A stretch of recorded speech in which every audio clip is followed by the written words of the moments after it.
যদি ভিডিওটি আপনাদের কাছে ভালো লাগে লাইক কমেন্ট শেয়ার করে বন্ধুদের দেখার সুযোগ করে দিবেন। এখন পরিমাণ মতো লবণ দিয়ে দিতেছি।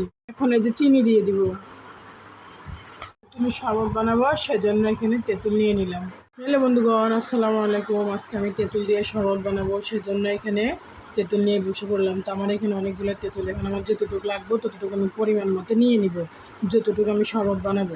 তো আমি এখানে 3.5 গ্লাস পানি নিয়েছি, আর এই 3.5 গ্লাস পানির সাথে আমি এই যে মানে 1 মুঠ পরিমাণ তেঁতুল নিয়ে নিলাম। আর এখানে যা লাগবে চিনি আর হচ্ছে এই যে লবণ নিয়ে নিলাম। তো এখন আমি তেঁতুলগুলা ভালোভাবে পানির সাথে মিক্স করে নিব। আমি কিন্তু এই যে তেঁতুলটা কিন্তু পানির সাথে ভালোভাবে মিক্স করে নিয়েছি। এখন এই যে একটা স্টিনার নিয়ে নিয়েছি আর একটা পাতিল নিয়ে নিয়েছি। তো আমি কিন্তু পাতিলি করে শরবত বানাতে সুবিধা হয় সেজন্য বানাই।